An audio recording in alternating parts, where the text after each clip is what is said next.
시청자 여러분 안녕하십니까? 8월 11일 화요일입니다.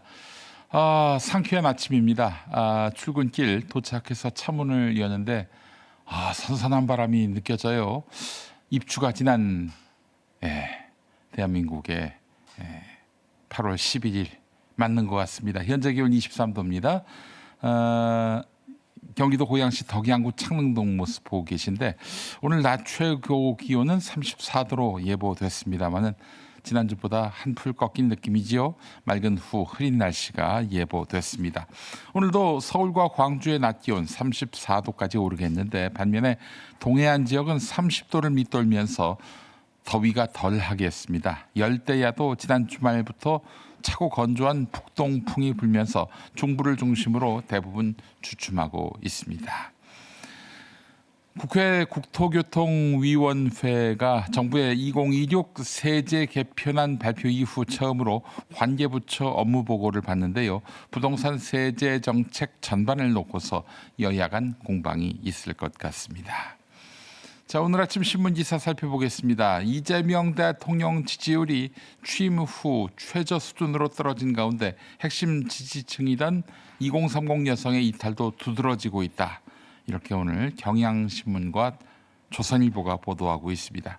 대출 규제와 전월세 불안, ISA 혜택 축소 등으로 자산 형성의 사다리가 막혔다는 불만에 검찰 보안 수사권 폐지에 따른 안전 우려까지 겹쳤습니다. 여기에 민주당 황희 의원이 마치 불난데다 기름을 끼얹는 듯 폐버스를 청년주택으로 만들자 이런 제안을 하면서 청년층의 조롱과 분노를 키웠습니다. 당내에서는 86세대 중심 정당 구조를 바꾸고 청년이 실제 의사결정에 참여해야 지지 회복이 가능하다는 목소리가 나오고 있습니다. 다음 소식입니다. 정부가 2030년 극한 가뭄 때 연간 5억 5천만 톤의 물이 부족할 수 있다고 분석해놓고 불과 11일 뒤에 호남 반도체 등 3대 메가 프로젝트를 발표하며 서남권에 연간 약 3억 9천만 톤의 용수를 추가 공급할 수 있다고 밝혀 논란입니다. 정부는 물 부족 전망은 극한 가뭄 신규 공급 계획은 평시를 기준으로 해서 직접 비교하기 어렵다고 해명했습니다. 그러나 국가물관리위원회 내부에서도 최악의 가뭄을 전제로 산업 용수 계획을 세워야 한다며 대규모 개발에 앞서 국가 차원의 물 수급 검증과 조정 체계를 강화해야 한다. 이런 지적이 나옵니다. 해양 담수 기술이 갈수록 발전하고 있는데 이 또한 적용을 고민해야 될 때가 온 것 같습니다. 세계일보 기사 보겠습니다. 고령 수용자가 급증하면서 교도소가 사실상 요양원 역할까지 떠맡고 있습니다. 치매와 당뇨, 거동 불편을 겪는 수용자들이 늘었지만 진단과 간병 인력은 턱없이 부족합니다. 일부 수용자는 사회에서 치료받지 못하다가 입소 뒤에야 질환을 발견하고 기저귀 교체와 목욕 같은 돌봄까지 교도관이 맡고 있습니다. 65세 이상 수용자는 10년 새 2배 이상 늘었지만 의무관은 10% 남짓 증가하는 데 그쳤어요. 고령 수용자 의료 돌봄 체계를 별도로 마련해야 한다. 이런 지적이 나옵니다. 다음 소식입니다. 대만에서 AI 반도체 호황에 힘입어 올해 10%대 경제 성장을 바라보고 있는데 대다수 시민은 이를 체감하지 못하고 있다고 합니다. 대만 얘기입니다. 임금 근로자 10명 가운데 7명의 소득이 평균 임금에 못 미치고 반도체와 서비스업 간의 임금 격차도 커졌습니다. 집세와 월세까지 치솟으면서 집값과 월세까지 치솟으면서 할인 식품만 찾는 거지 슈퍼맨이라는 자조까지 등장했습니다. 수출의 74%가 전자, ICT에 집중된 산업 구조도 문제입니다. 반도체의 성과가 다른 산업과 서민 생활로 확산되지 않으면 고성장 속에 양극화만 심화될 수 있다는 경고입니다. 우리도 지금 반도체로서 새로운 세기의 번영 전략을 짜고 있는데 대만의 이런 설례를 잘 검토해야 할 것 같습니다. 경제 성장률과 따로 노는 민생. 네, 이건 우리가 나아갈 바가 아니겠죠. 소식 하나만 더 보겠습니다. 서울경제 기사입니다. 단일 종목 레버리지 상품 규제가 강화된 뒤 코스닥 시장이 빠르게 살아나고 있습니다. 규제 직전 644선이었던 코스닥은 7거래일 만에 854선까지 올라 32.5% 급등했고 매수 사이드카도 4차례에 발동됐습니다. 상승을 이끈 건 기관인데요. 이 기간 1조 5천억 넘게 순매수했습니다. 시장에서는 대형 반도체주와 레버리지 상품에 몰렸던 자금이 반도체 소부장과 바이오 등 코스닥 상장주로 이동한 결과로 보고 있습니다. 다만 상승세를 이어가려면 부실 기업 퇴출 등 시장 체질 개선이 병행돼야 한다. 이런 지적이 제기되고 있습니다. 자, 오늘 아침 신문 주요 기사 살펴봤고요. TV뉴스는 어떤 이슈 다루고 있는지 TV뉴스 리뷰 함께하죠. 3대 메가 프로젝트 진행 상황을 점검하는 두 번째 회의. 이재명 대통령은 더 강력한 속도전을 주문했습니다.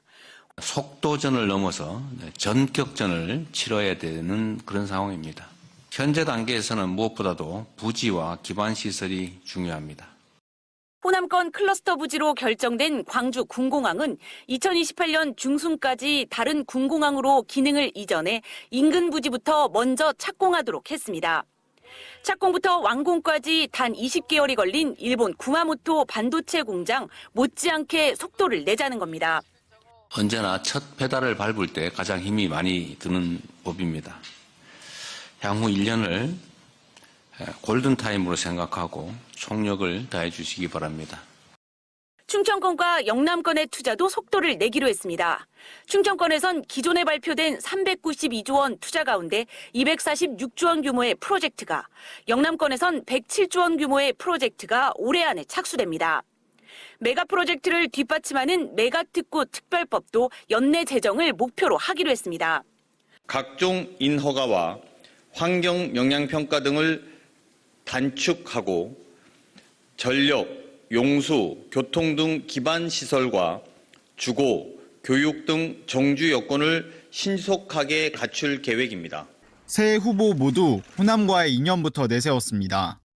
고흥 출신의 저 송영길, 내가 태어나 자란 이 전남 광주 특별시에 대한 애정과 열정을 저는 호남, 강진, 작천이 저의 처갓집입니다.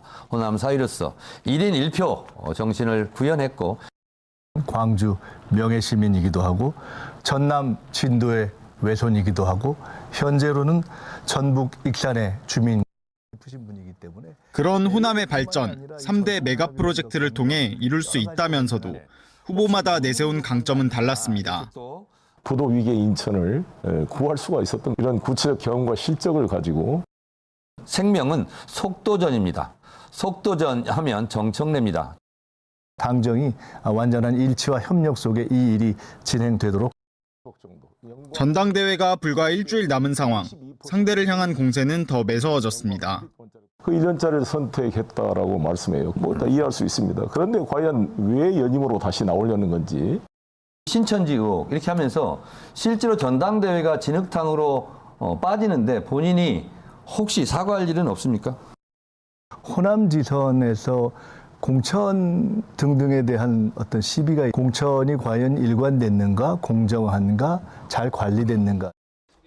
상대 후보의 약점은 집요하게 파고들었습니다. 1호 국정과제의 5.18 정신의 헌법 수록을 위해서 어떤 노력을 했는지 잘 보이지가 않을 뿐만 아니라 2002년도에 노무현을 배신하고 탈당하고 제 질문에 정몽준으로 날아간 거죠. 왜 18년 동안 당에 못 들어왔습니까? 지지난 대선 때 본인이 봉익임 선달로 불교계에 어려움을 끼쳐서 그것 때문에 사실상 대선에 진 거나 마찬가지인데. 기성 아파트 브랜드명을 패러디하거나 버스터미널에 털을 잡은 버스에서 생활하는 청년들의 모습을 그립니다. 내 집 하나 꿈꾸었더니 버스 한 대 내려왔네. 대부분 AI로 생성된 이미지들입니다. 지난 7일 민주당 3선 황희 의원이 청년들의 주택난 해소를 위해서 폐기된 버스를 리모델링한 버스하우스를 임시 주거 공간으로 제공하자고 제안한 뒤 SNS와 인터넷 커뮤니티에선 제안을 비꼬는 이른바 풍자밈들이 쏟아졌습니다. 청년들의 현실을 몰라도 너무 모른다며 분노에 찬 청년들의 반응들도 많았습니다. 국민의힘은 양질의 주택 공급 대신 황당한 발상으로 청년 세대를 우롱했다고 아이디어들을 내놓게 됐던 배경에 대해서 설명하고 석고대죄하는 것이 우선이라고 생각을 합니다. 조국 혁신당은 공급 대책을 설계해야 할 국회 국토교통위원회 소속 여당 의원이 느닷없이 임시거처 아이디어를 던졌다고, 개혁신당은 국민들의 주거 사다리는 부수고 청년들에겐 폐버스 주택을 주겠다는 위선을 지적하는 목소리가 많다고 각각 날을 세웠습니다. 민주당은 어제도 당과는 상관이 없는 의원 개인의 아이디어였다고 진화에 애썼습니다. 개인의 의견 차원으로 제시했고 저희는 굉장히 이제 유감스러운 그런 마음을 가지고 있습니다. 황 의원은 해명 기자간담회를 어제 오후에 갖겠다고 오전에 예고했는데 성난 여론을 고려한 듯 얼마 지나지 않아 간담회를 취소했고 대신 SNS에 사과문을 올렸습니다.